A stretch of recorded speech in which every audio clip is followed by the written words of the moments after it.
하나님의 말씀은 출애굽기 33장 17절에서 23절입니다. 출애굽기 33장 17절에서 23절입니다.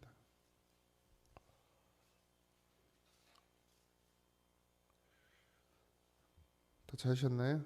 합독합니다.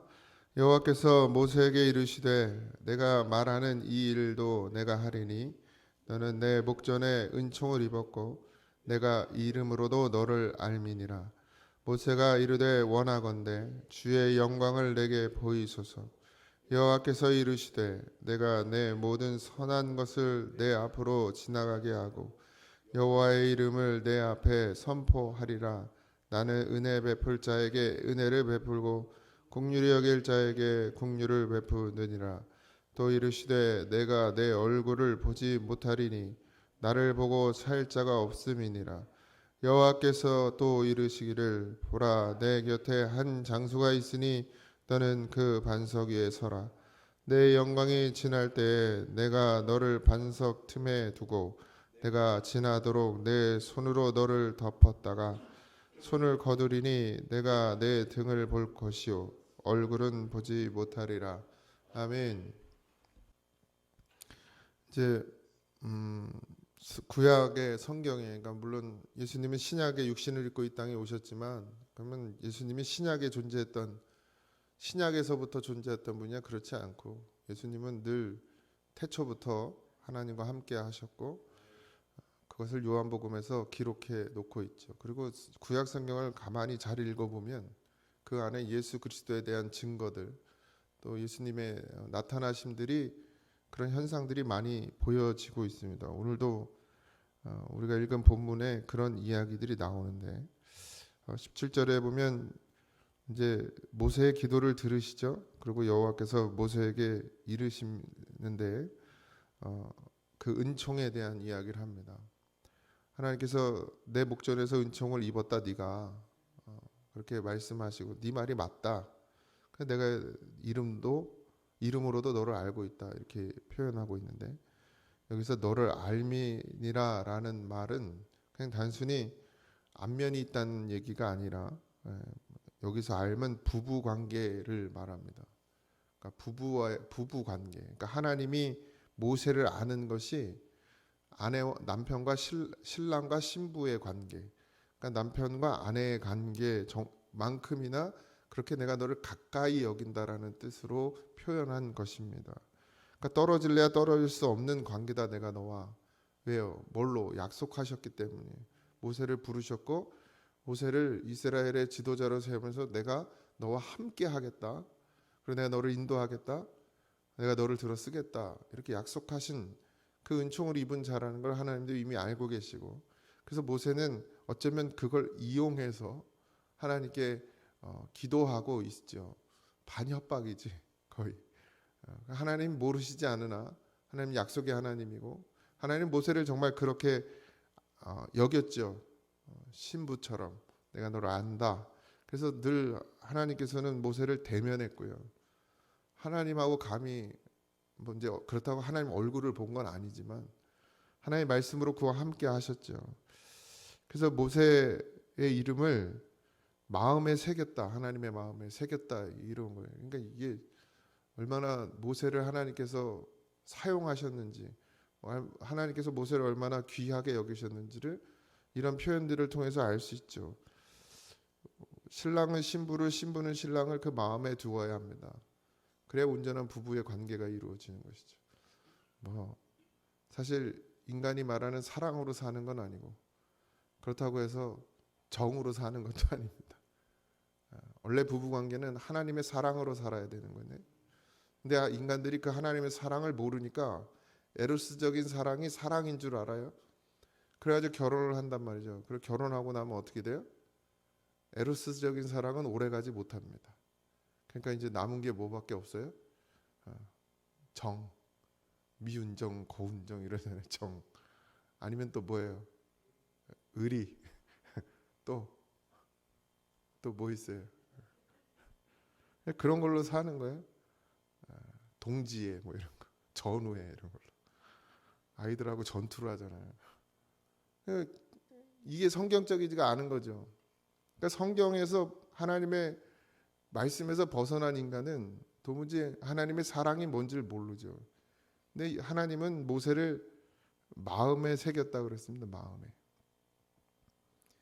이 하나님의 사랑. 그래서 그 마음에 새긴 모세에게 하나님께서 두려워할 게 없다. 내가 너의 신랑이 되고 내가 너의 힘이 되고 내가 너의 능력이 될 것이고 내가 너를 인도해 낼 것이기 때문에 두려워할 것이 없다. 모세는 이걸 알고 있었어요. 그러니까 하나님 앞에 때로는 큰 소리 치죠. 그러세요? 그럼 나 이름 지워버리세요. 이렇게 얘기하는 거예요. 감히 하나님한테. 근데 그 관계가 그렇다는 거예요. 그러니까 뭐 이런 거죠. 하나님 내가 하고 싶어서 한 거 아니잖아요. 하나님이 하라고 그래가지고 내가 여기까지 왔는데 이렇게 날 힘들게 하십니까? 하나님 그렇게 버릴 것 같으면 왜 처음부터 이스라엘 백성은 그랬다고 버릴 것 같으면 왜 처음부터 안 오겠다는 나를 끌고 오셨습니까? 이렇게 이야기하는 것이죠. 하나님은 그 투정 섞인 어쩌면 아내 같은 모세의 투정을 들으시고 이제 응답해 주십니다. 모세가 이르되 원하건대 주의 영광을 내게 보이소서 이렇게 말하죠. 내 모든 선한 것 여호와께서 이르시되 내가 내 모든 선한 것을 내 앞으로 지나가게 하고 이렇게 표현하는데 이 선한 것은 하나님이 모세에게 보여주신 선한 것은 예수 그리스도예요. 은혜와 진리입니다. 그 표현이 이제 뒤에 나오죠. 반석이란 말이 나오죠. 그러니까 하나님께서 모세에게 하나님께서 이스라엘에게 또 하나님이 영적 이스라엘인 우리에게 보여주실 영광은 예수 그리스도. 그러니까 오직 은혜와 진리 대신 말씀 대신 그리스도밖에 보일 것이 없습니다. 그래서 그렇게 내 앞으로 지나가게 하고 여호와의 이름을 내 앞에서 선포하리라. 나는 은혜 베풀 자에게 은혜를 베풀고 긍휼히 여길 자에게 긍휼을 베푼다. 이게 뭐예요? 예수의 십자가예요. 은혜 받을 자에게 은혜 베풀 자에게 은혜를 베풀어 주시고 긍휼히 여길 자에게 긍휼을 베풀으셨던 것이 누구예요? 예수 그리스도죠. 그 십자가를 말미암아 우리가 그 은혜를 입었고 그 긍휼을 입었습니다. 독생자 예수 그리스도의 영광, 이것이 구원의 은혜입니다. 그러니까 하나님께서 그들 사이에 지나가시는 것은 단순히 그냥 어떤 이적과 기사가 아니라 반드시 내가 너를 구원해 내겠다. 이 땅에서 이 광야에서 애굽에서 이 광야 생활 가운데서 구원하여 가나안으로 반드시 인도하겠다. 내가 너와 함께한다라는 표현을 이런 어떤 우리에게 보기에는 신비한 일로 하나님께서 행해 주신 것입니다. 하나님의 얼굴을 볼 수 없죠. 모세는 봤다간 죽으니까요. 그래서 내가 내 얼굴을 보지 못하네 나를 보고 살 자가 없음이니라 이렇게 표현하죠. 역시 모세를 하나님이 사랑하고 모세를 아내처럼 여기고 모세와 늘 함께하기를 원하시지만 결국 모세도 뭐란 얘기예요? 죄인이란 얘기입니다. 누구도 여기서 벗어날 수가 없습니다.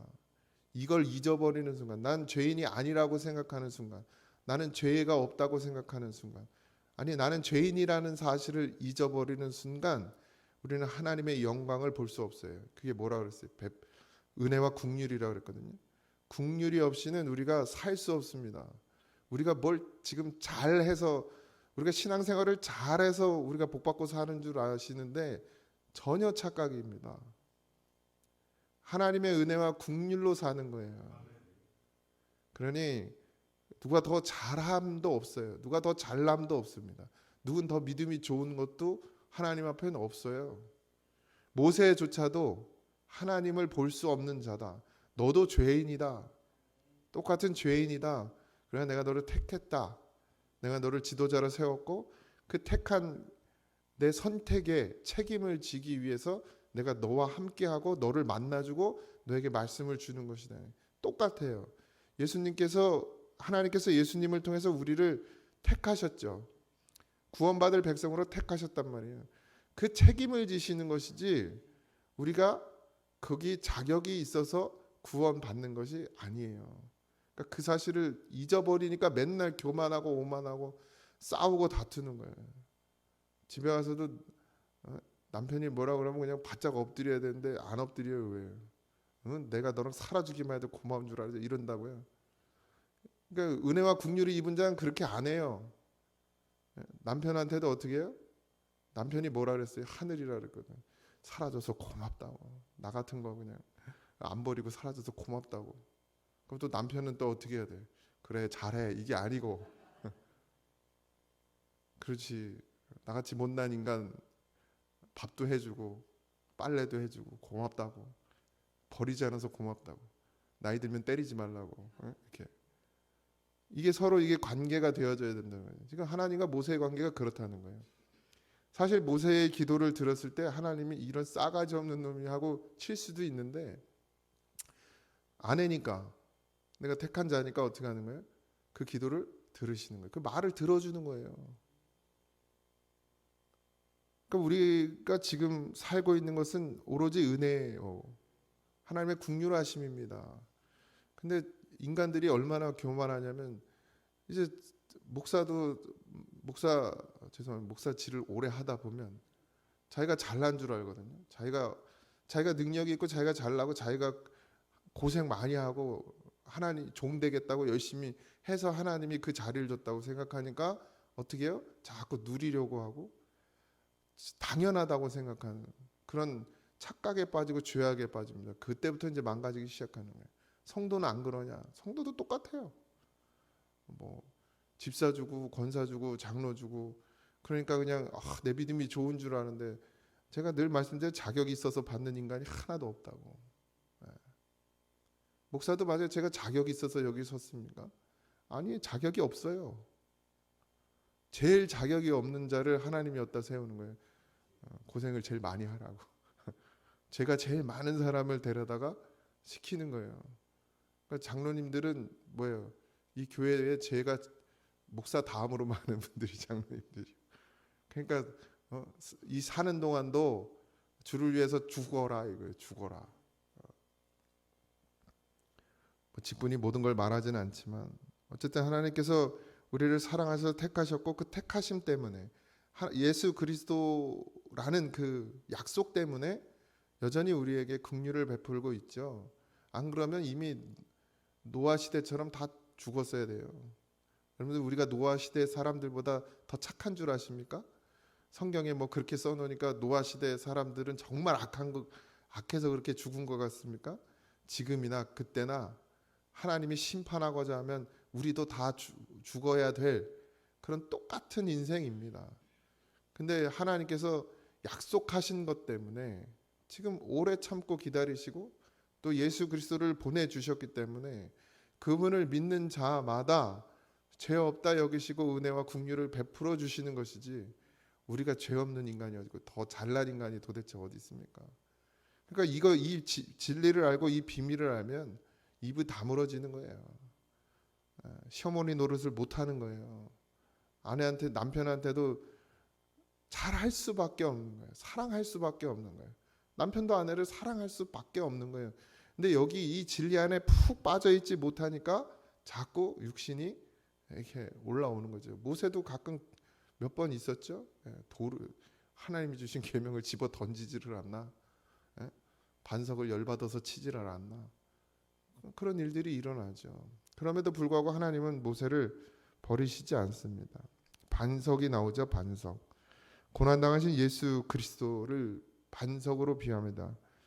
이 반석의 원래 뜻은 압박하다, 묶다, 괴롭다라는 뜻에서 나온 것이 반석이에요. 그러니까 예수 그리스도의 십자가의 고난을 반석으로 표현한 것이죠. 그래서 반석은 곧 예수 그리스도죠. 거기서 뭐가 나옵니까? 반석에서 생수가 나오죠. 생수가 나오는 반석. 모세를 세워주시고 예수 그리스도 반석 위에 서게 합니다. 우리는 반석 위에 서지 않으면 살 수가 없어요. 그곳에서 나오는 생수를 마시지 않으면 살 수가 없습니다. 하나님의 말씀으로 우리가 사는 것을 반드시 잊지 마십시오. 근데 어디 위에서요? 반석 위에서요. 반석이 뭐라고요? 괴로움이에요. 압박입니다. 묶임입니다. 근데 이게 좋은 괴로움이에요. 좋은 묶임이에요. 좋은 압박이에요. 예수님께서도 압박 받으시잖아요. 그 겟세마네 동산에서 할 수만 있으면 좀 이걸 내게서 옮겨달라고. 이게 얼마나 압박감으로 다가오면 그렇겠습니까? 근데 어떻게 거기 가서 지시죠. 십자가에 묶이십니다. 그리고 매달리셔요. 결국 괴로움을 당하고 고통을 당하다가 십자가에 달려 죽으십니다. 근데 거기서 뭐가 나와요? 생명이 나오는 거예요. 근데 이 반석 위에 쓰는 게 너무 중요하죠. 그럼 우리가 반석 위에 쓴다는 걸 여러분들은 어떻게 생각했습니까? 그동안 반석이 그러니까 아주 단단하고 견고하고 절대 무너지, 물론 맞아요. 근데 그 속에 뭐가 내포되어 있어요? 괴로움이 내포되어 있습니다. 압박이 있어요. 묶임이 있어요. 세상에 묶이는 것이 아니라 하나님께 묶이는 거예요. 하나님께 묶이는 것은 단순히 편하고 그냥 든든하고 이제 앞으로 전혀 문제가 없는 게 아니라 그 고통 가운데 하나님과 함께 할 때 거기에서 뭐가 나와요? 생명이 나오는 거예요. 반석의 이제 틈을 얘기하고 있는데 22절에 내 영광이 지나갈 때 내가 너를 반석 틈에 두고 내가 지나가도록 내 손으로 너를 덮으겠다 이랬습니다. 구멍을 놨다 이거죠. 예수님, 그러니까 찔름, 예수님의 찌름을 상징하는데 틈, 예수님이 십자가에 달려 죽으시고 찌림을 당하시는 것, 십자가의 죽음을 상징합니다. 이 반석의 틈이라는 것은. 그러니까 반드시 우리도 그 안에 있어야 될 줄 믿습니다. 근데 그냥 그렇게 끝나지 않고 죽음과 부활, 이게 영광이라고 말씀드렸죠. 그리고선 등을 보이시는데 결국 보호하심, 은혜. 그러니까 하나님의 얼굴을 보면 죽는 거고요. 이건 뭐예요? 심판이고. 근데 등을 보이셨다라는 것은 내가 너를 보호하겠다. 내가 너를 지키겠다. 내가 너에게 은혜를 베풀겠다는 뜻으로 등을 보이시는 것입니다. 그런데 우리는 항상 하나님의 은혜 안에 살고 있습니다. 하나님의 보호하심 안에 살고 있습니다. 그런데 그게 그냥 되어지는 것이 아니라 반석 위에 서 있어라라는 거예요. 반드시 그 믿음 안에 서시길 바랍니다.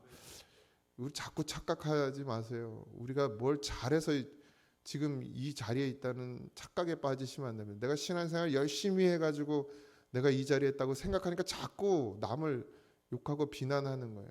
꼴보기 싫은 거예요. 잘 못하면. 네? 저렇게 해가지고 되겠어. 그러니까 그런 말이 왜 나와요? 나는 그렇게 한다는 거예요. 목사도 그런 의식을 갖잖아요. 그럼 목사가 제일 높아. 그러니까 다 성도들이 꼴보기 싫어요. 그런 의식을 가지면. 성도를 꼴보기 싫어하고 다스리는 게 목사가 아니에요. 목사는 사랑하는 거지. 왜요? 고난 하나 똑같으니까. 고난 하나 똑같으니까. 하나님이 언젠가는 구원하시겠지. 하나님이 언젠가는 그를 사용하시겠지. 하나님이 언젠가는 그를 깨닫게 하시겠지. 그러고 오래 참고 기다리시는 것, 그것이 예수님의 마음이고 목자의 마음이고 또 성도의 마음이어야 합니다. 그리고 또 먼저 된 자의 마음이어야 돼요. 우리가 하나님 앞에 국류를 입었음을 잊지 마시고 오늘 하루도 그런 날이 되길 소망합니다. 뭐 정말 믿고 싫은 사람이 너무 많아요. 저도 그래요. 결국 꼴보기 싫은 사람들 어디 가면 교단에 가면 꼴보기 싫은 사람이 막. 근데 다 불쌍히 여기 긍휼히 여겨야 됩니다. 어쨌든 하나님 안에 우리가 사실 뭐 저는 더 뭐 거룩해가지고 하나님이 쓰시고 쟤는 거룩하지 않아서 안 쓰는 게 아니에요. 다 하나님 앞에 긍휼히 여김 받을 자밖에 없습니다. 우리도 그런 하루를 사시기 바라고 믿지 않는 자들을 바라볼 때도 아유 예수 만나서 구원 받아야 하는데 그런 긍휼한 마음으로 말 한마디라도 또 잘 건네시고 오늘 하루의 삶 가운데서도 내가 서 있는 곳이 반석이 되어야 합니다. 내가 서 있는 곳이 예수 그리스도의 반석이 되어야 합니다. 그렇지 않으면 하나님의 말씀의 생수를 공급받을 수가 없습니다. 오늘 하루도 그런 날이 되어지시기 바라고 이 이스라엘 백성들의 어리석음이 우리에게도 있음을 꼭 기억하시기 바라고 하나님의 은혜로만 살고 긍휼로만 살고 있음을 꼭 고백하고 감사하는 그런 귀한 한 날이 되기를 주님의 이름으로 축원합니다. 기도하겠습니다. 하나님 모든 것이 은혜입니다. 모든 것이 하나님의 긍휼하심입니다. 이걸 깨닫기까지 너무 많은 시간이 걸렸고 그러나 깨달았으나 여전히 우리의 육신이 약하여 넘어지고 쓰러집니다. 불쌍히 여기시고 긍휼히 여겨 주시고 모세를 반석 위에 세우신 것처럼 우리도 하나님 주의 반석 위에 세워 주셔서 하나님의 은혜와 긍휼 가운데 살게 하시며 하나님의 아버지 하나님 자비와 하나님의 구원하심이 우리 가운데 있게 하여 주옵소서. 오늘의 한날의 삶도 하나님께 맡깁니다. 우리와 동행하여 주시옵시고 우리의 삶을 생명으로 인도하여 주옵소서. 오늘 거 감사하며 예수님의 이름으로 기도하옵나이다. 아멘. 하늘에 계신 우리 아버지여, 이름이 거룩히 여김을 받으시오며 나라의 임하옵시며 뜻이 하늘에서 이루어진 것 같이 땅에서도 이루어지이다. 오늘날 우리에게 일용할 양식을 주옵시고 우리가 우리에게 죄진 자를 사하여 준 것 같이 우리 죄를 사하여 주옵시고 우리를 시험에 들게 하지 마옵시고 다만 악에서 구하옵소서. 태의 나라와 권세와 영광이 아버지께 영원히 있사옵나이다. 아멘.